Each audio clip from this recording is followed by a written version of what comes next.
Okay, class, welcome to our last lesson of the semester. This lesson brings together a lot of threads from what we've been talking about all semester, pretty much. By the time we get to Ovid and his epic, the Metamorphoses, we're in a very different position relative to the human-divine debate. And so I'll circle back to this point at the end of today's lecture, but I'm just kind of forecasting that Ovid's work offers a completely different interpretation of the relationship of the humans to the divine that we've seen all semester. Okay, let's go. So I'm calling this Rome, Rape, and Ovid's Metamorphoses. Here are my goals for today. I'll talk about these other founding myths associated with Rome. We talked last time about the Romulus and Remus myth, which is relatively more positive, although it does end in a brother murder. But these other myths about Rome's founding are more obviously negative and less about glory. One of these is the rape of the Sabine women, which is a myth about how Rome was peopled, like as a civilization. And then this other myth later in Rome's history, the rape of Lucretia, which is the sort of symbolic moment that founds the Roman Republic. So Rome has these kind of relationships throughout its history with these stories. Maybe they're factual, maybe they're just stories, but these stories of rape. And so we'll talk about those today as a way to introduce Ovid and his epic, the Metamorphoses, which is an epic, he says, about changes, transformation, metamorphosis. But as you read it, you'll note how often the issue of rape and more generally abuses of power manifest in these many stories of transformation and change. And then we'll end today, after going through some of the stories that I've had you read, we'll end the day asking ourselves, why is he focusing so much on rape? What does rape have to do with empire and Rome in particular? Okay, so let's get started. Okay, so the rape of the Sabine women. This is, it's a story, it may be based in truth, but it's a bit hard to verify. But here's the story at least. This myth is kind of like the second part of the Romulus-Remus story.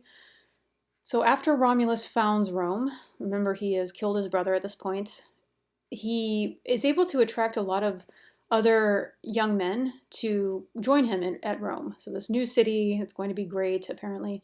A lot of young men, enterprising, decide to join, move to Rome, maybe claim their fortune.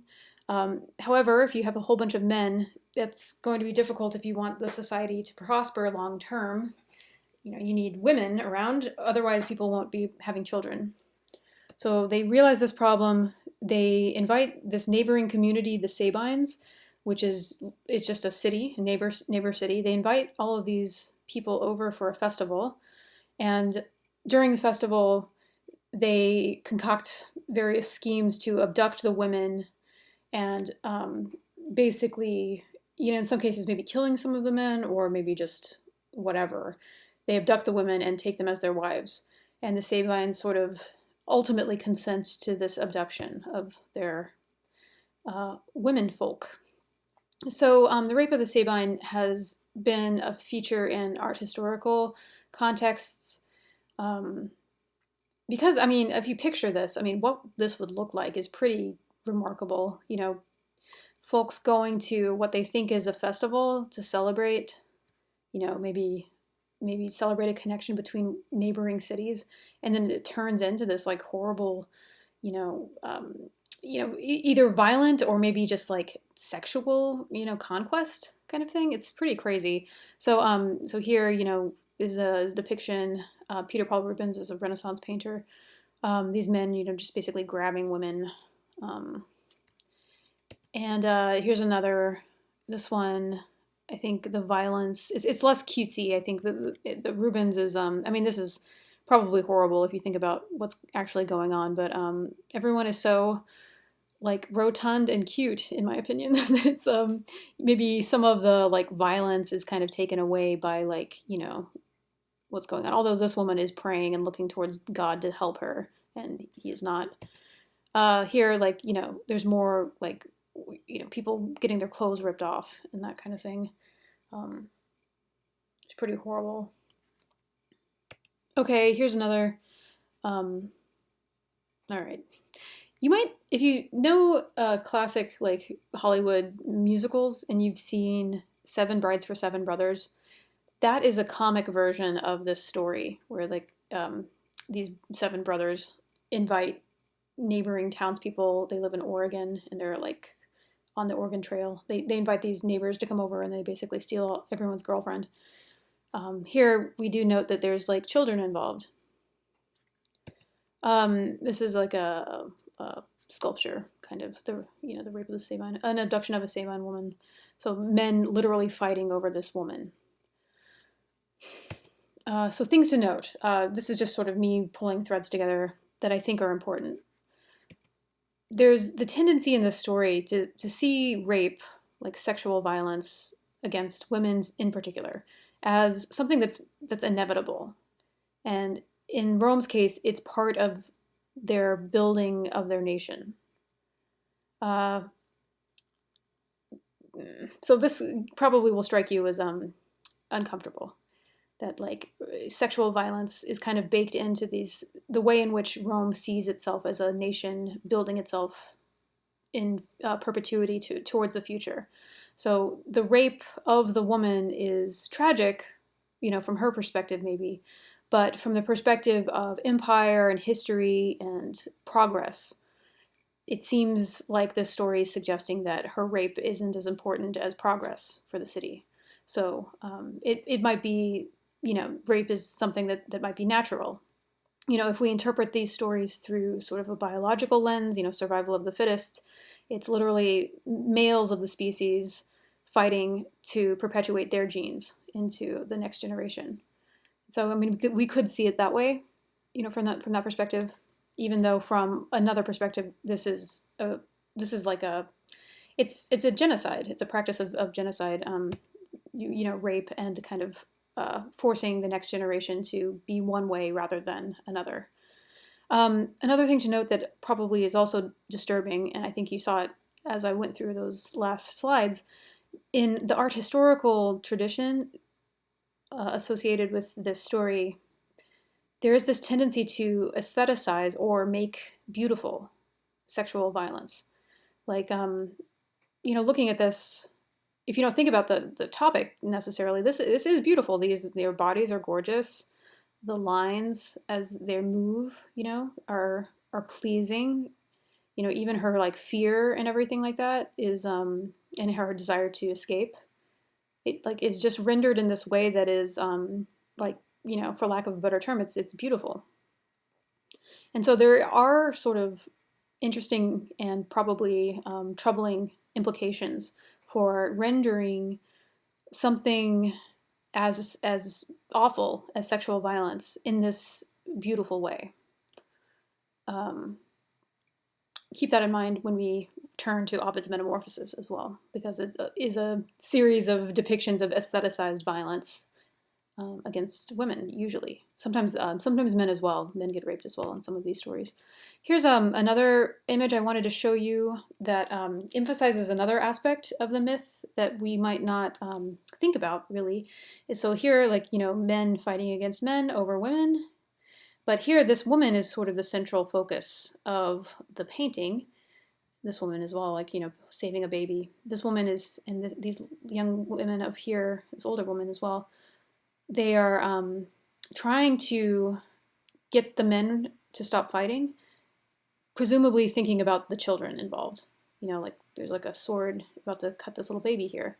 And so you could view this story as the women themselves as the saviors. They are abducted by this kind of, this other city, the men of this other city, but it is with their consent to become Roman wives that the violence is dissipated.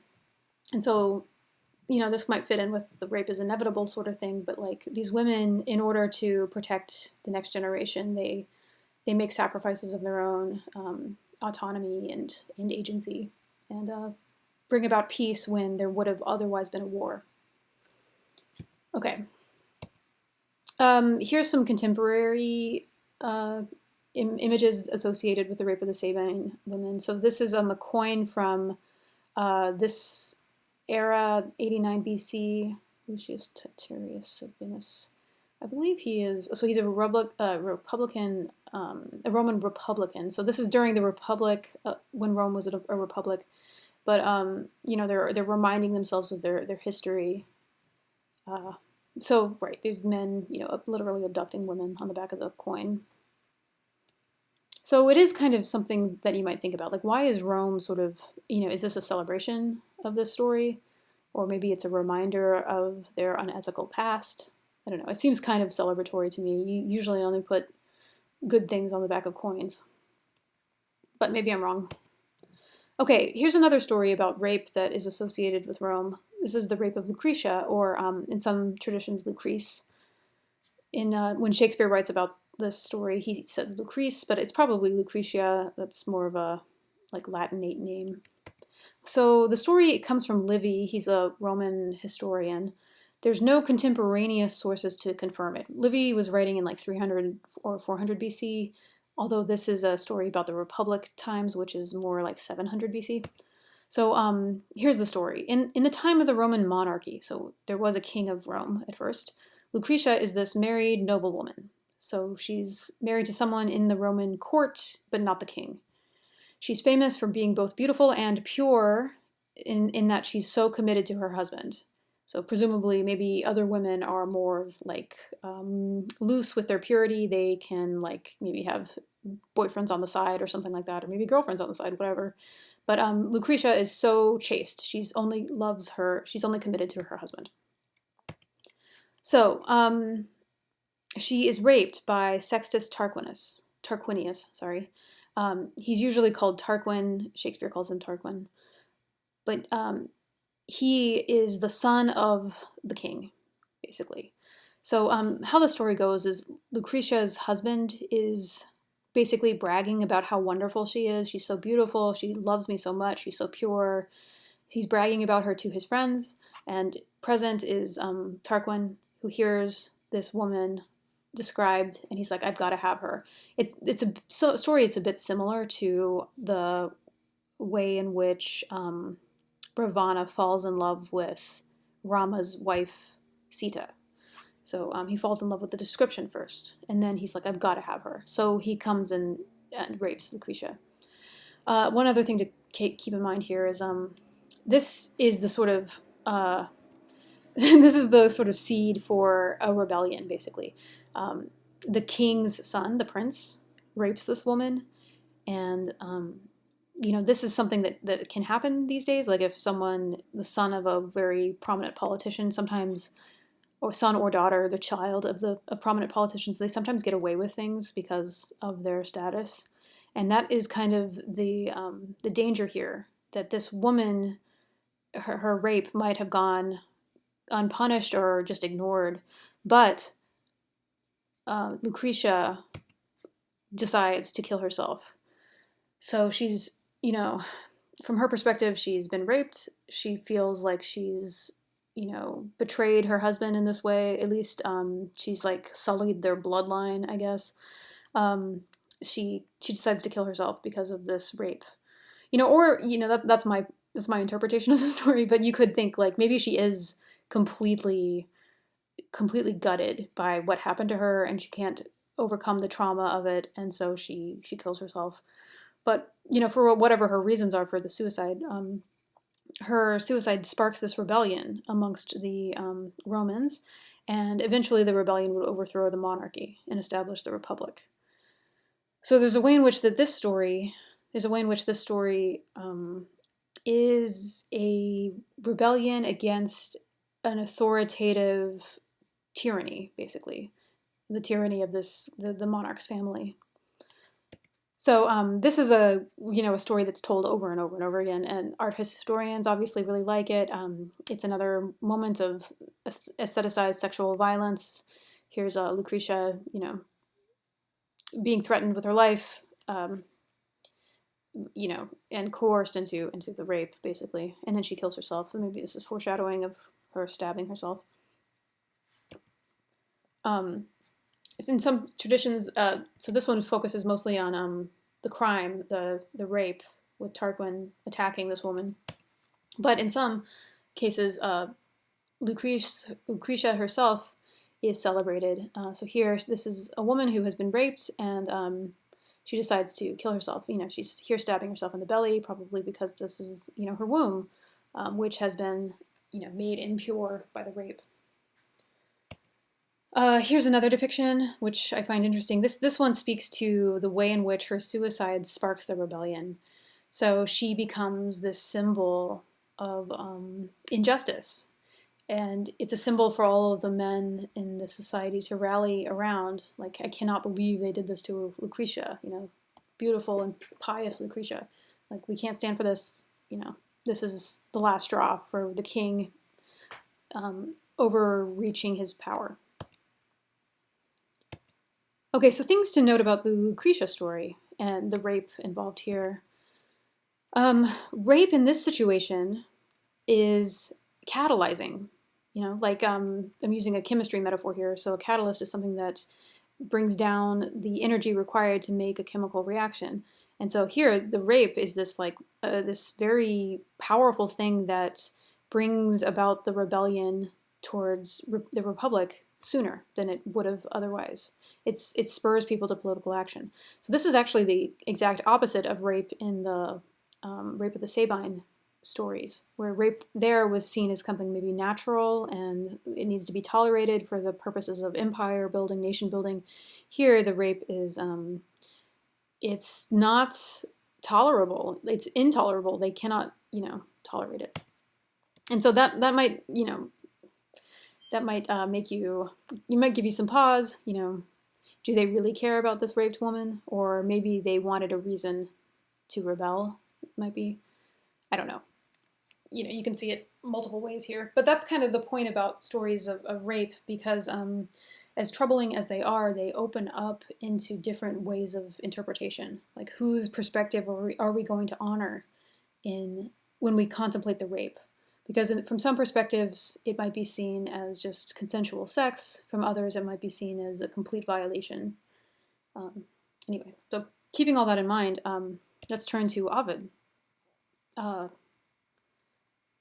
Okay, so this is his actual name, Publius Ovidius Naso.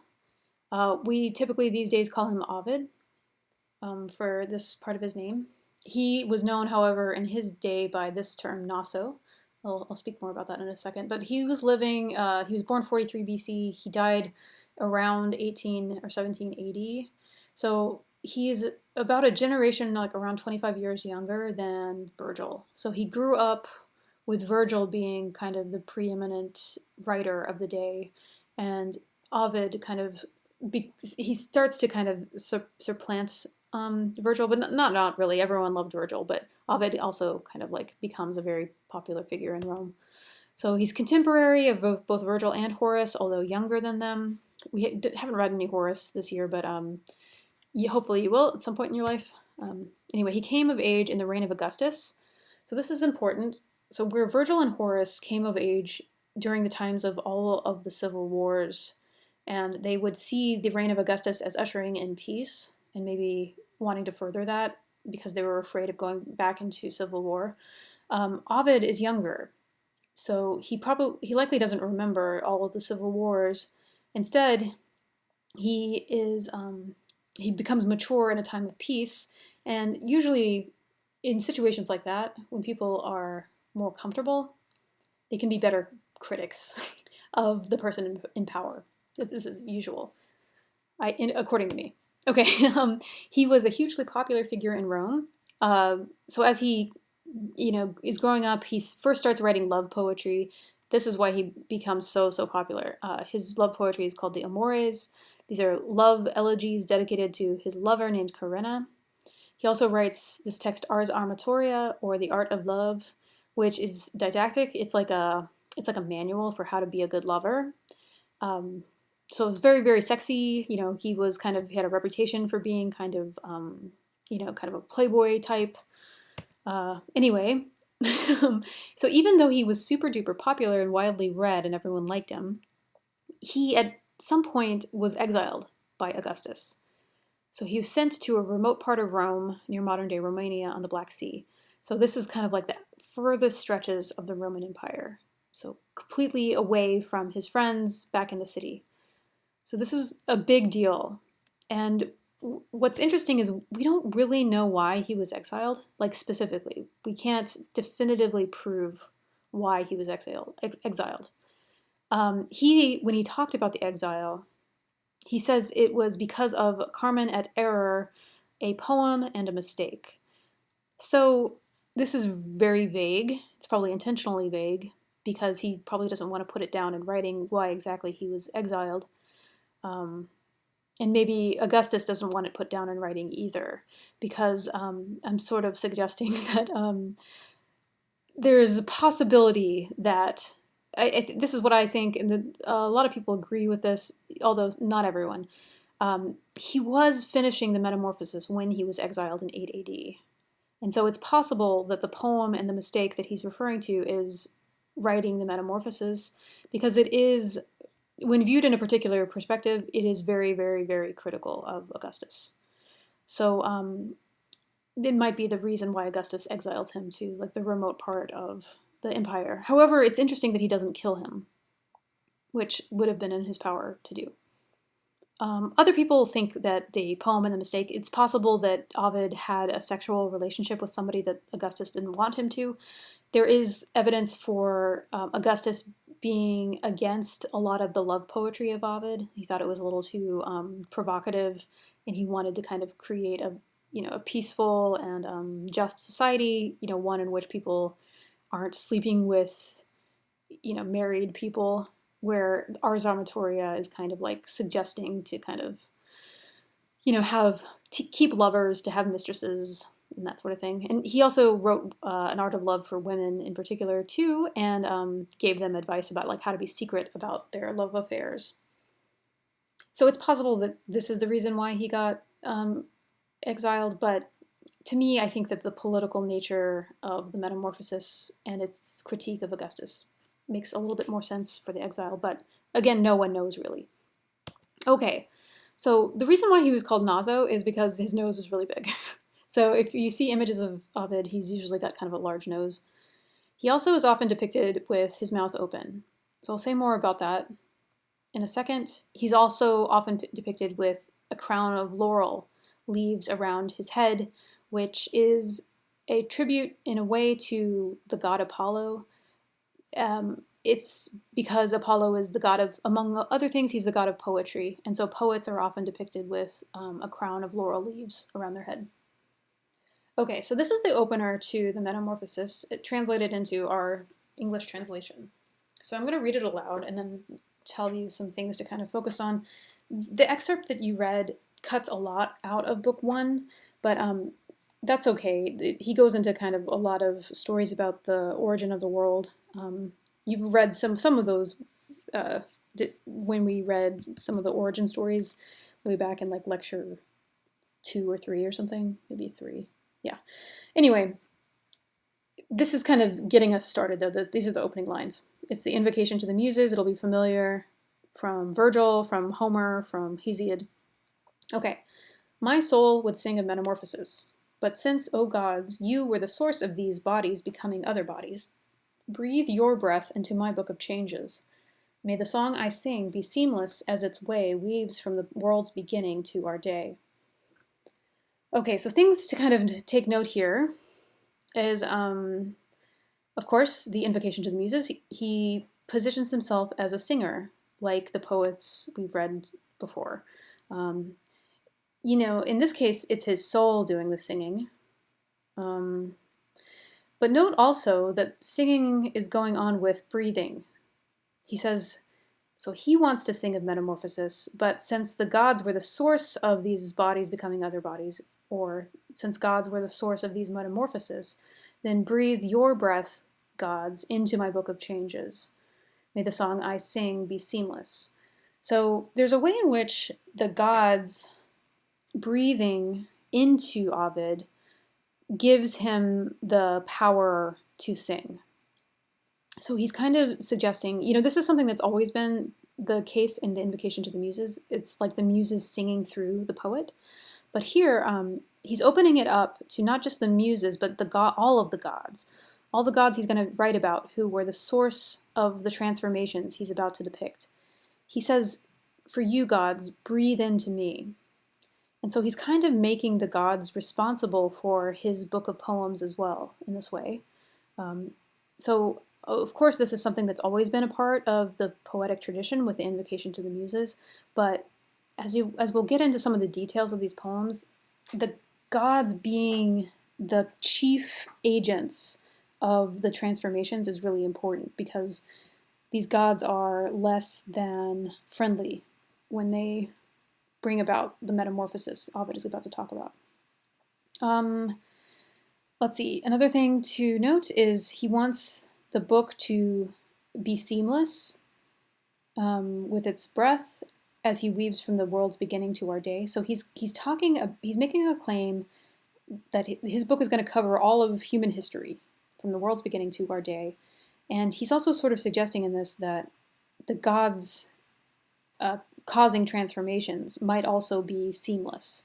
So the gods' behavior has been kind of static in this way, in that they bring about metamorphosis. Other things to note, this line here, "Breathe your breath into my book of changes." I want to talk about this a little bit because it's kind of vague and strange. So first off, let's talk about this part, my book of changes. How does change or transformation or metamorphosis fit with the idea of epic? We've talked in this class a lot about epic. They're usually about things that endure across time. The writers, in fact, want their epics to be about things that endure. Like, let's establish the Iliad as like the preeminent war story about Greek glory and triumph and honor and all that sort of thing. All of the epics we've talked about have been about trying to establish the values and culture of the nation that the epic is representing. So it's very strange that Ovid wants his epic to actually be about change. Changes. Ovid's epic is about transformation and change. He's suggesting that transformation and change are the things that are enduring, maybe. So amid the many stories of transformation that he's going to talk about, there's one thing that doesn't change: the fact that gods are the sources of these bodies becoming other bodies. That the individuals change, but the gods themselves and what the gods do to bring about the transformations, those are the things that don't change for him. So Ovid is suggesting that the gods are abusing their power over mortals. So this will become increasingly clear as we read individual stories, but the other part of this quote, "Breathe your breath." Breath is a really important symbol and tool for Ovid. This is why Ovid is often depicted with his mouth open, because he's breathing or singing or talking all the time. So breath and singing, so there's an emphasis between breath and singing, of course, like you have to breathe in order to sing. So the suggestion is that a poet in their song is also breathing, like alive in a way. So there's a suggestion that like through writing their poetry down, the author, the poet, is still living. And their being alive through their poetry is also related to the fact that a reader also has breath. So as you guys read this poem, especially if you're reading it out loud, you're giving the poem breath. You're giving it your life so that you animate the story again. So yeah, it's kind of this really lovely symbol of the importance of writing and reading, because it's associated with life and enlivening things. And then, of course, this will become increasingly clear too, that breath is a really important part of speech. Like, you have to be able to breathe in order to speak. And Ovid is very interested in emphasizing speech, and in particular, political speech or protest. So in some ways, his writing is a protest against abuses of power that he sees. And he's also suggesting that reading his poetry can be a protest as well. Okay, let's get going. So here were my suggestions as you were reading. So like a lot of these stories, they're some of them are short, some of them are long. It's easy to get bogged down because there's so many stories. And I've only excerpted a little bit for you, but even in the small excerpts, I'm sure you were getting kind of like what's going on, why are there so many characters. So anyway, this was my suggestions for you to get through the readings. Focus on the main characters involved in each story. What do we know about them? Are they a human or a god? Are they male or female? What is the transformation in the episode? What brings it about? And why, maybe? There might be multiple transformations.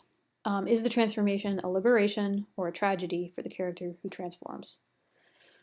So I'll try to refer back to these questions as I go through each of the individual stories I'm about to talk about. Yeah, this will kind of guide you to understanding what point Ovid is trying to make in telling these stories. We start off, the first story that he goes into is the episode with Daphne and Apollo.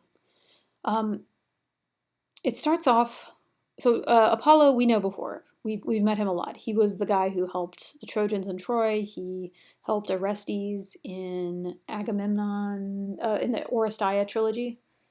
What else? Apollo. He's always bopping around. So anyway, he's one of the archer gods. He's the god of enlightenment and poetry and knowledge. He's an archer. What else? Handsome. We'll learn more about him in just a second. So this story that's going to be between Daphne and Apollo, it starts off with as a power struggle between Cupid and Apollo. And in fact, a lot of the stories that Ovid tells begin with Cupid or his mother, Venus, becoming jealous and wanting to claim more power. So Cupid is the god of love. In the Greek tradition, he's Eros, so like erotic energy. He's a tiny baby, but also a god, so that's kind of horrifying, actually. Like, he's an immortal baby. So he never grows up. He means he's always kind of childish. Anyway, they get in a fight. They're both archers. He shoots people and makes them fall in love. Apollo shoots people, whatever. Okay, so Apollo has just killed the python, which is like a dragon thing, and then he starts bragging about how great he is, and then Cupid gets jealous and is like, I'm better than you. So then they get in a fight. And Cupid decides to make Apollo fall in love with Daphne, who is a young woman. She's the daughter of a river god. So I think she might be immortal too, but she's a lesser god. So he's an Olympian and she's the daughter of a river god, so like a more local god. Okay, so here's the story. I'm going to read this in a lot of detail just because it establishes the set pattern for Ovid's stories to come. And specifically because it's about Apollo, this is an important story. Okay, so now Daphne, daughter of the river god Peneus, was the first of Phoebus's loves. So Phoebus Apollo is his name. This love was not the fruit of random chance. What fostered it was Cupid's cruel wrath. For now, while Phoebus still was taking pride in his defeat of Python, he caught sight of Cupid as he bent his bow to tie the string at two ends. He said, "Lewd boy, what are you doing with that heavy bow? My shoulders surely are more fit for it, for I can strike wild beasts. I never miss." So he's bragging, and then Cupid gets mad. And strikes Apollo with this arrow. Okay, so when Cupid strikes Apollo, that's what's going on here. And at once, the god of Delos, this is again Apollo, is aflame with love. But Daphne hates its very name. She wants deep woods and spoils of animals she hunts. It is Diana, Phoebus's virgin sister, whom she would emulate.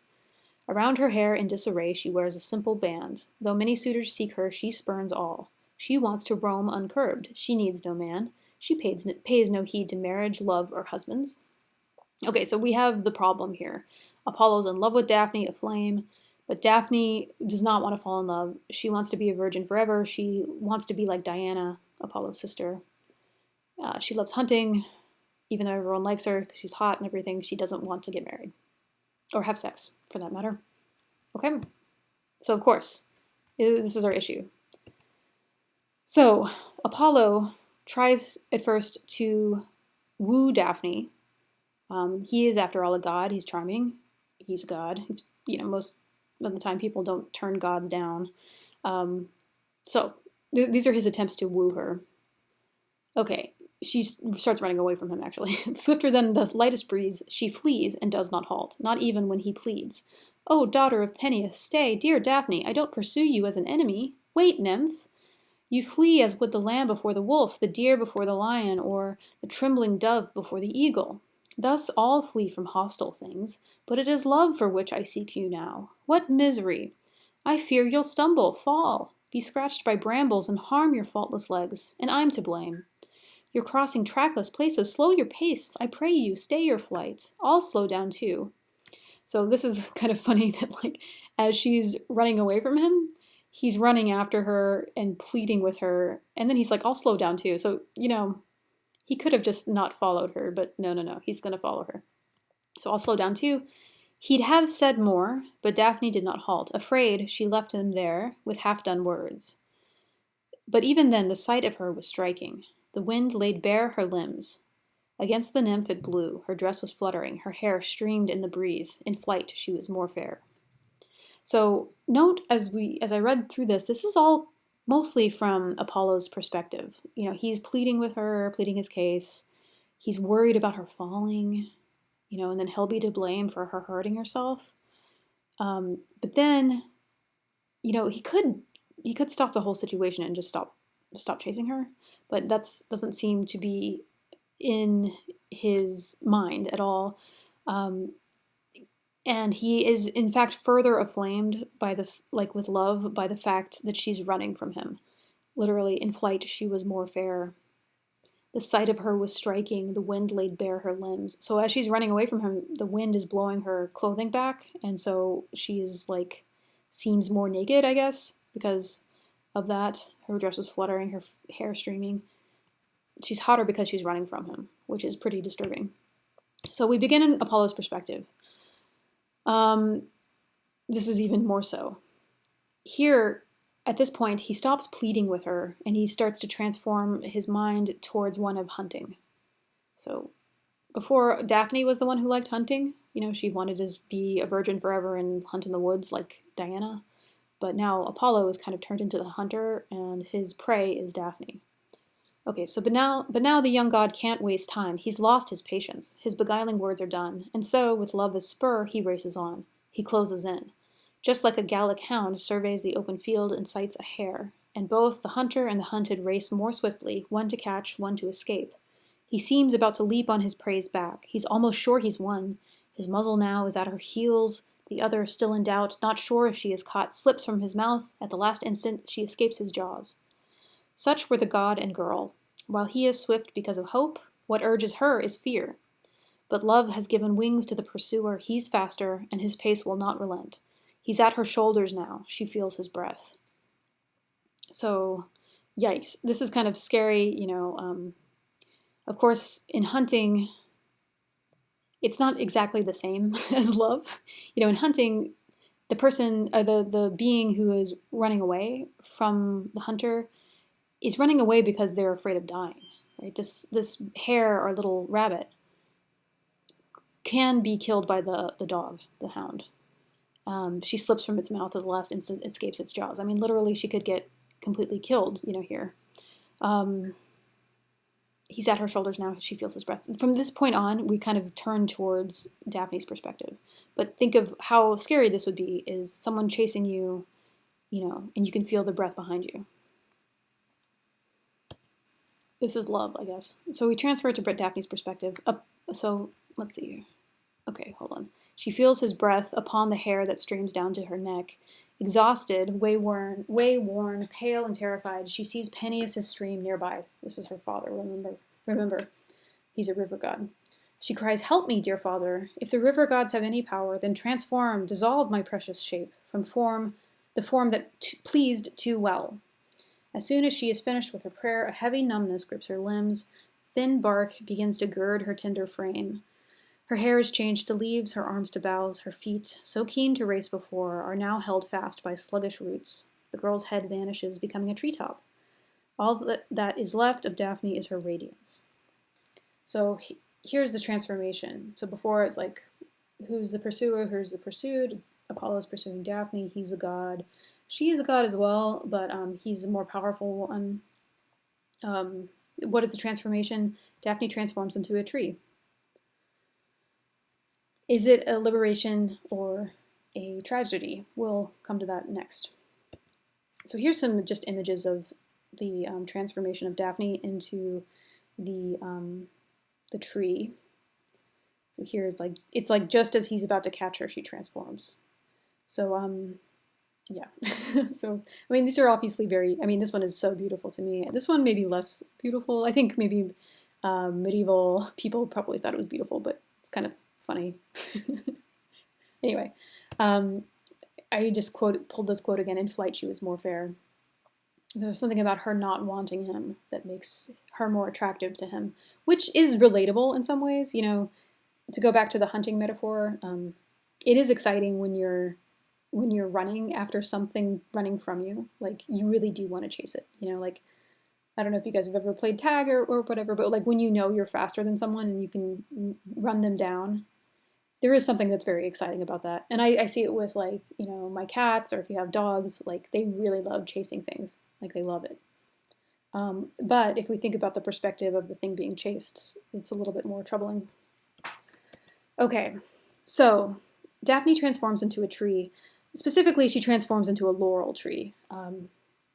Daphne is another word for laurel, which is a type of tree. They've got leaves like this. You'll probably recognize them, and I'll say a little bit more about that in a second.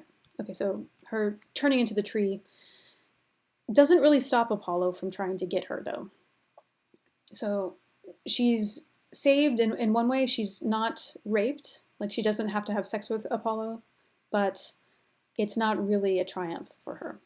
So she's a tree now, and yet Apollo loves her still. He leans against the trunk. He feels the heart that beats beneath the new-made bark. Within his arms he clasps the branches as if they were human limbs, and his lips kiss the wood, but still it shrinks from his embrace. At which he cries, "But since you cannot be my wife, you'll be my tree. O laurel, I shall always wear your leaves to wreathe my hair, my lyre, and my quiver. When Roman chieftains crown their head with garlands and chants of gladness greet their victory, you will be there. And you will also be the faithful guardian who stands beside the portals of Augustus's house and keeps a close watch on the Roman crown of oak leaves.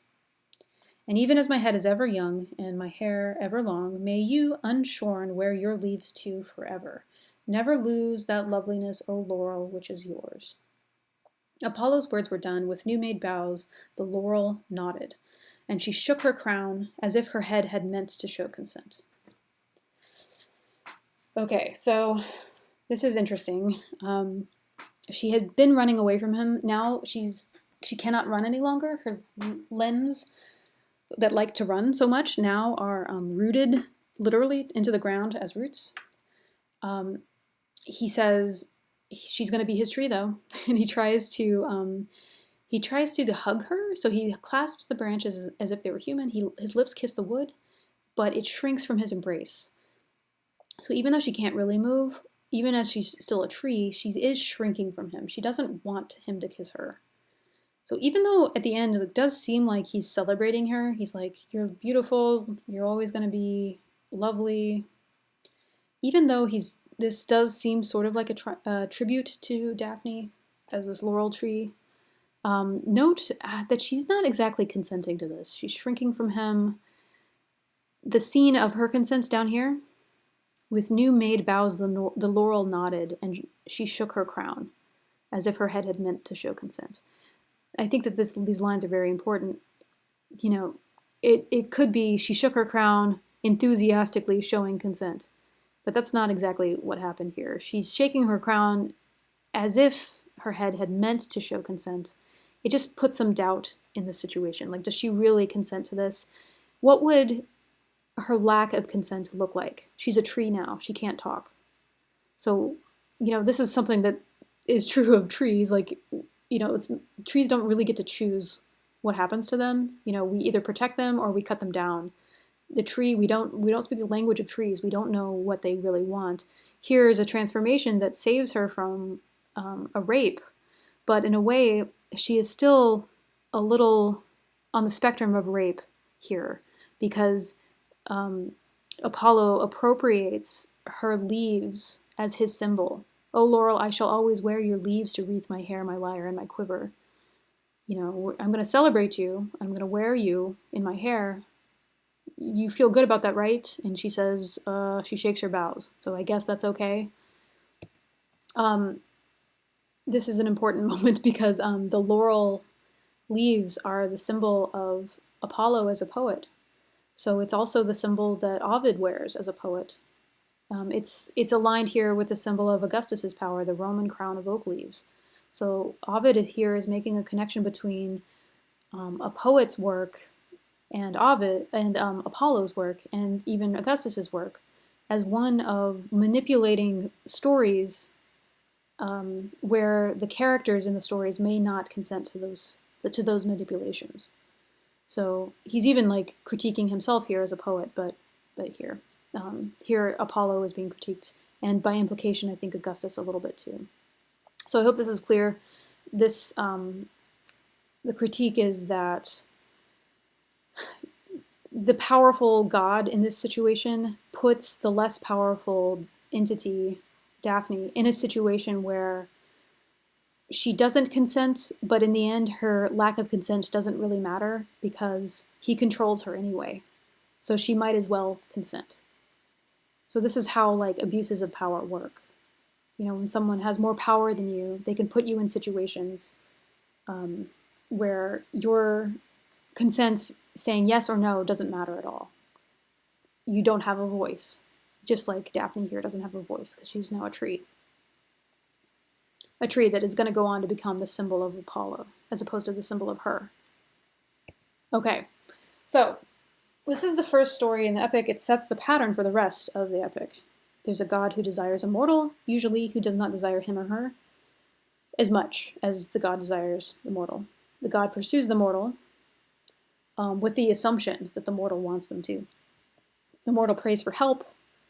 The mortal is usually transformed into another form. That's the metamorphosis. And they're free from the rape, but not exactly free from being manipulated, controlled, or coerced by the god. Okay, so let's see it in other stories. The Io and Jove story is an interesting one. This painting, I think, it's beautiful. It's very disturbing, though. So Io, she's a young woman who gets transformed into a cow by Jove, so the father of the gods. This is same as Zeus. He basically lures her out away into the forest. He transforms himself into a mist and then rapes her. So it's very explicit here, the description of the rape. This is Jove speaking to Io. And do not be afraid to find yourself alone among the haunts of savage beasts. Within the forest depths you can be sure of safety, for your guardian is a god, and I am not a common deity. So I cut some stuff out there. Then with a veil of heavy fog, the god concealed a vast expanse of land. Jove stopped her flight. That's a typo. He chased Io. Yeah, so he separates her from the people she's with and rapes her. The story goes on. So Jove, just like Zeus before him, is always having sexual relationships with other women and makes his wife, who is Juno or Hera, mad. So that's what happens in this story too. So Juno sees, she thinks something has happened between Jove and Io, and so she gets mad at Io. This is why Jove transforms Io into a cow who can't talk anymore.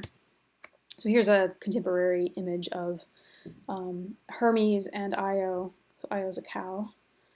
At this point. So this is after Io, the human woman, has been raped, and Jove transforms her, which is quite sad. Io, as a cow, she's able to go back and find her father. His name is Inachus, and there's this really sad moment that takes place here. So once old Inachus had plucked some grass and held it out to her. So her father doesn't know that his daughter is now a cow, but he sees the old cow and he starts to feed it.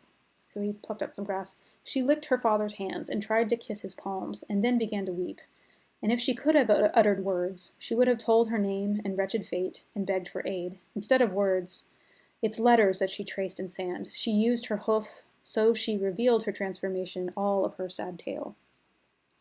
So I put this one in here because there's other stories that are like this too, but the woman who is raped and then loses her voice in the rape, which is a common thing. Often rape victims lose their ability to control the narrative over what happened to them, and that's certainly the case with Io.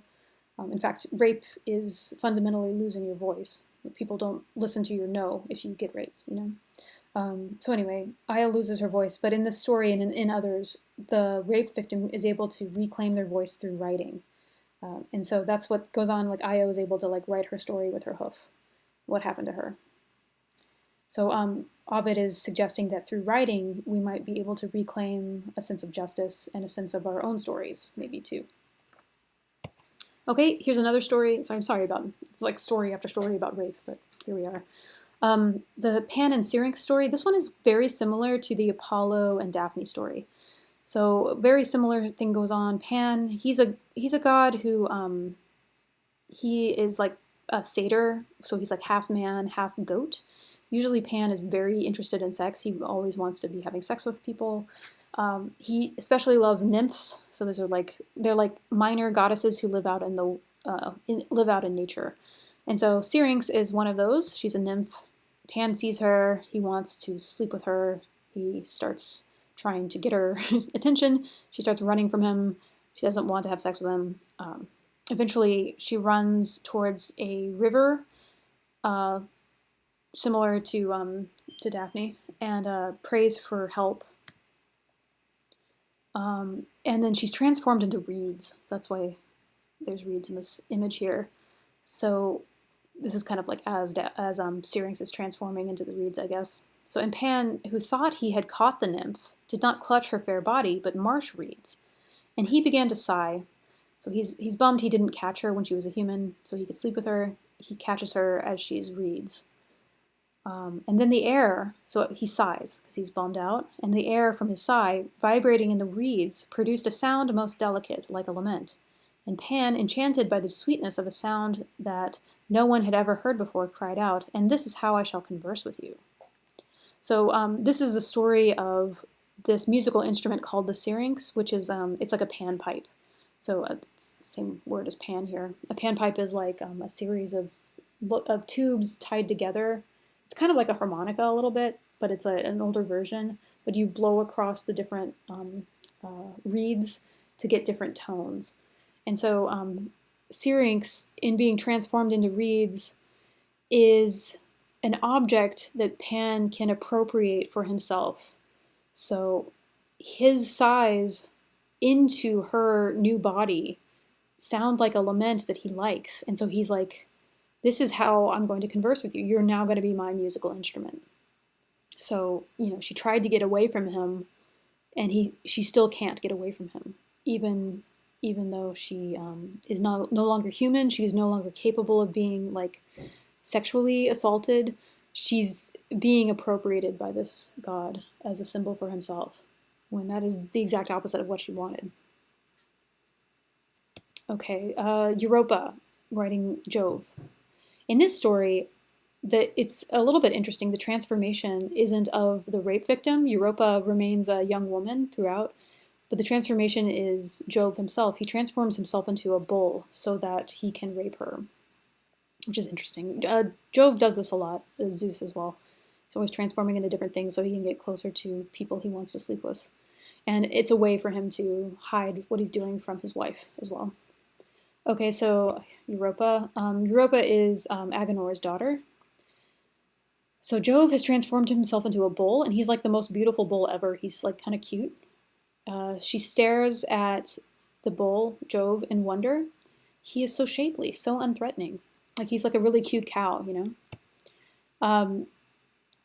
Eventually, she starts petting him, and then he kind of, either he coerces her or she just like likes petting him so much that she somehow ends up on his back, and he walks her out into the ocean and keeps swimming so that she's completely isolated and, you know, away from everyone who could help her. It's a really scary story. And this is actually how it ends. It kind of just ends there. So she starts off like liking him and petting him. He's so cute and sweet and whatnot. She gets on top of him to ride him, I guess, and then he takes her out into the ocean. Europa is now terrified. She clasps one horn with her right hand, meanwhile the left rests on the bull's great croup. She turns to glance back at the shore, so distant now. Her robes are fluttering. They swell in the sea breeze. So she's completely at his mercy, really, here. Like, this one really creeps me out. What's interesting, too, is this is the name of the inspiration of Europe, the name for the continent Europe, which I find is very interesting. I don't know exactly why this story about this woman's rape is tied to the name of the continent, but anyway, that might be something you might research. Okay, the rape of Proserpina. Proserpina. So this is an interesting one because it's the rape of. In some ways, it's a more powerful god against a lesser goddess. But on the other hand, Proserpina is a very important goddess as well. So anyway, this story is really complicated. I won't go through all of it, but Proserpina, her Greek name is Persephone. You might know that name too. Proserpina is the daughter of Ceres, who is she's an important goddess. We haven't spoken much about her, but she's the goddess Ceres, or Demeter is her other name. She's the goddess of like agriculture and the harvest. So an important goddess, and she has this daughter, and Proserpina or Persephone ends up being the wife of Hades, or Pluto, the god of the underworld. Okay, so in that grove, Proserpina was playing, gathering violets and white lilies. She had filled her basket, and within her tunic's folds had tucked fresh flowers, vying with her friends to see which girl could gather more of them. This is a classic scene in Greek and Roman myth where like a girl gathering flowers is like in trouble. She's going to get abducted. There Pluto, almost in one instant, saw and was struck with longing, carried that girl off so quick, unhesitating was his love. So she's raped by the god of the underworld, Pluto, or Hades in the Greek tradition.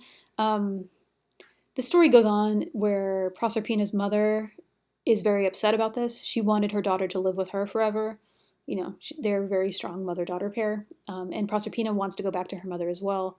But Zeus, who is the brother, I should use the Roman names, Jove, who is the brother of Pluto, he decides that he can't take away his brother's new conquest.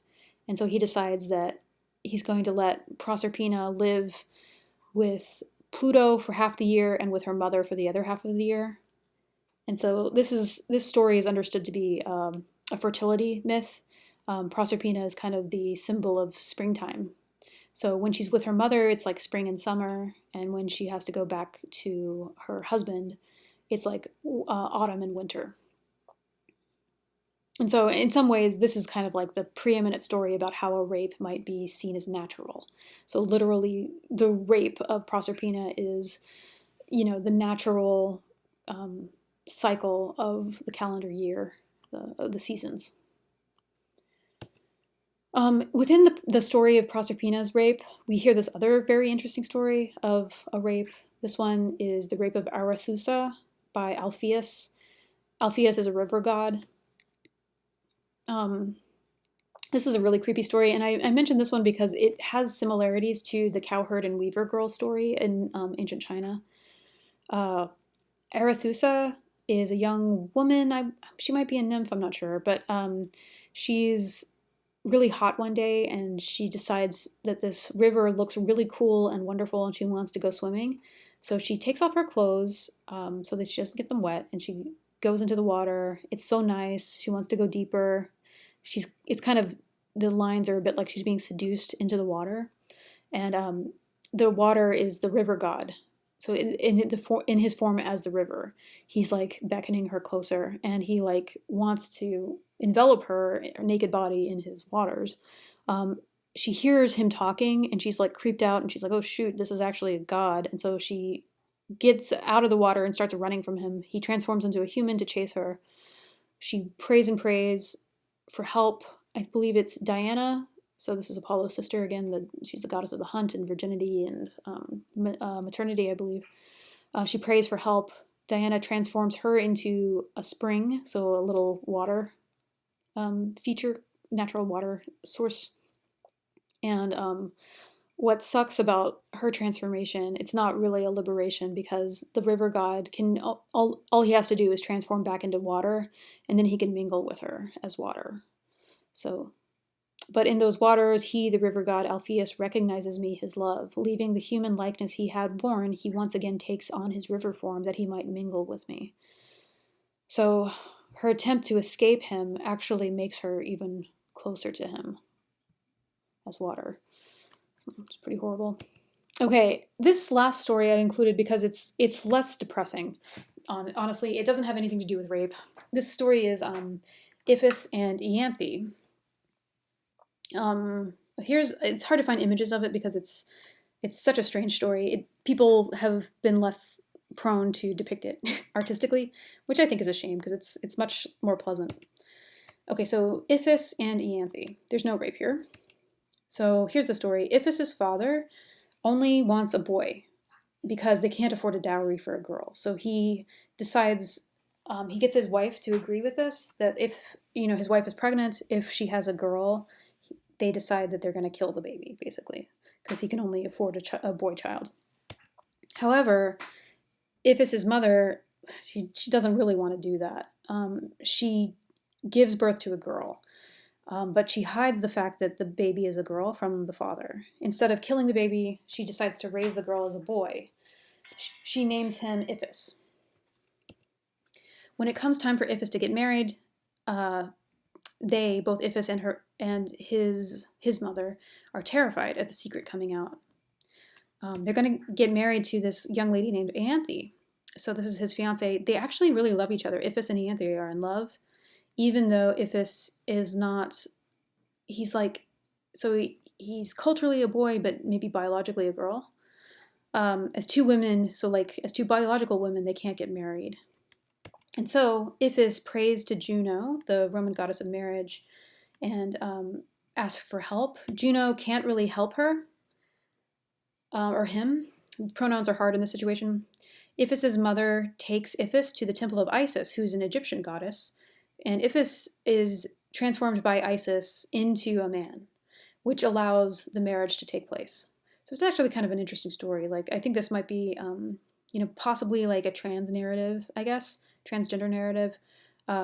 Things of interest are the fact that they have to go outside of the Roman universe to this Egyptian goddess for help. It's kind of interesting. So maybe different ideas of authority. But in this situation, as in others, I think that there is an abuse of authority going on, but it's not necessarily a god who's abusing authority.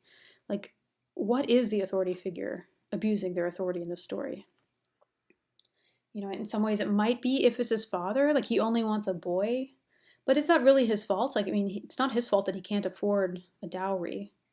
It's one of the really unfortunate things about gender difference in patriarchal societies is that boys are valued typically more than girls. Is that really Iphis's fault? Iphis's father's fault?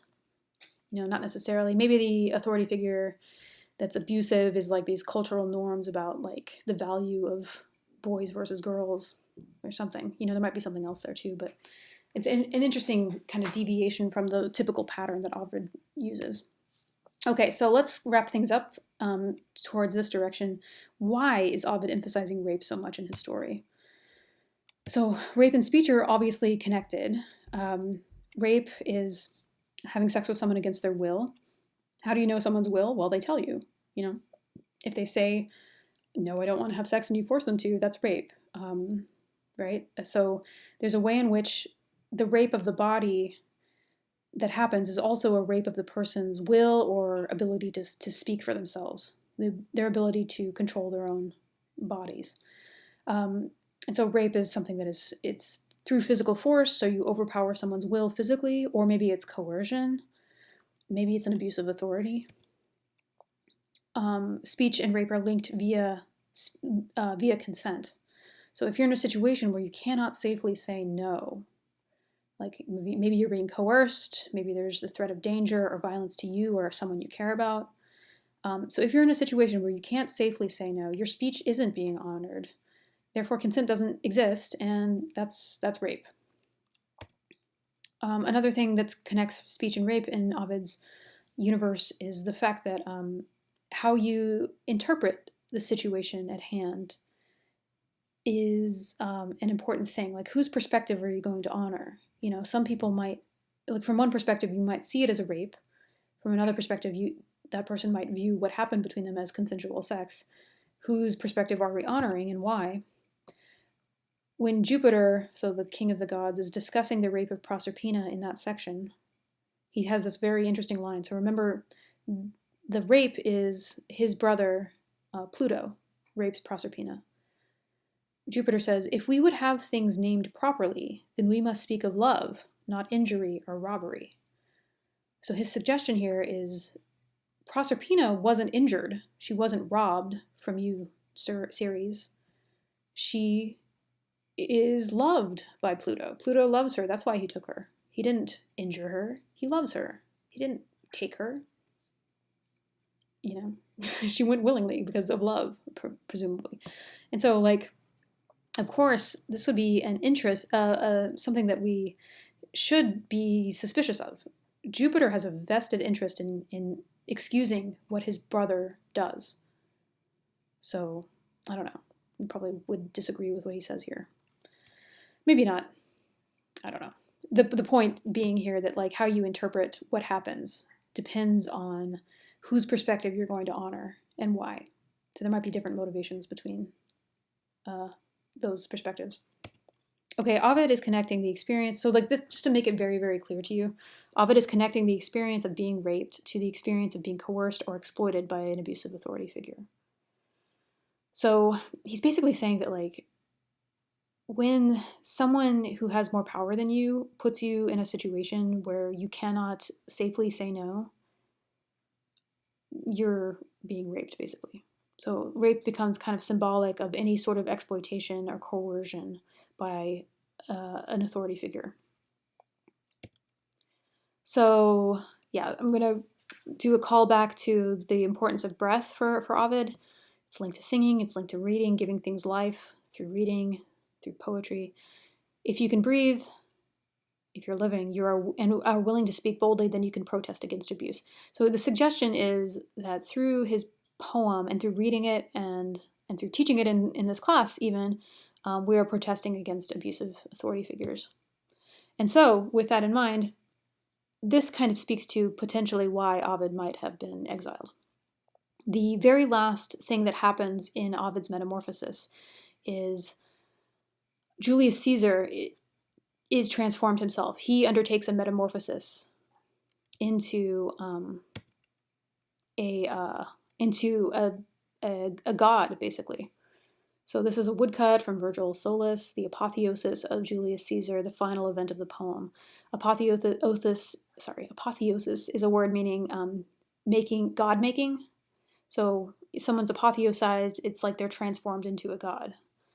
So this is the last thing Ovid depicts is Julius Caesar. So this is Augustus's uncle, the guy who died because he tried to become the emperor of Rome. So he is transformed into a god. He becomes a constellation in the universe. He's like a god now. Is this a celebration of Caesar or a critique? I mean, if we just look at it superficially, being transformed into a god is pretty great. This is exactly what Gilgamesh wanted. He wanted to live forever. But at the end of a whole epic where there's story after story of abusive authority figures and most often abusive gods raping people over and over and over again, having Julius Caesar apotheosized is probably a critique. The suggestion being that, like, now that you're the emperor, you can do whatever you want and we can't say anything because you'll just pretend like we consent even though we don't. So this is pretty profound of a critique from a civilian to an emperor or to the political power of his day. So of course this would probably rile Augustus up. So at the end of our semester, we can have this kind of slide that is about, like, what is this legacy of Rome? In a lot of ways, Rome has been kind of like the culmination, at least in the Western world, of all of the traditions we've talked about so far, with the Epic of Gilgamesh, the Epic of Homer's Iliad and Odyssey and all that, the traditions of Athenian democracy and theater through Aeschylus and Sophocles, and then Rome. So in some ways, the legacy of Rome is glory, one of Greek glory, and then Roman glory through military expansion, world domination, world in quotation marks, really. There's this idea called the translatio imperii. This is in Latin, so the translation of empire. Romans saw themselves as inheriting the glory of Greece, and so that becomes the glory of Rome. Other nations will claim translatio imperii as well. Those include England. England will claim that they inherited the glory of Rome. France will also claim this. In some ways, we sort of, you might even have a connection of like, America might have a connection to the glory of Rome. We have a lot of names of things that harken back to Rome. I got my PhD at USC, so I'm sort of making fun of the Trojans here. But any school that has, connection to Rome, whatever, there is sort of an implicit connection back to all these ideas of glory.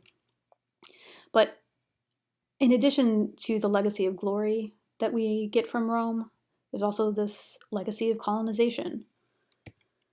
Rape. There's a reason why colonization and rape often go hand in hand with one another. Critiques of power. So you'll find out more about the legacy of Rome and other nations and stuff too in ACC Crossroads. So I hope you enjoy that. But just think of how far we've come in this semester. From the Epic of Gilgamesh, where the writers were so fearful of saying something unpleasant to Gilgamesh, who might, kill them. Basically, he was raping all of his civilians. And here, at the end of the Metamorphoses, the critique is that the authority figures are also raping all of the civilians, but the suggestion is that it might be part of the whole purpose of Rome, which is to colonize further nations, to exploit them, through slavery and through land grabs, and just basically abusing authority. Okay, so I'm going to stop it there. It's been a great semester.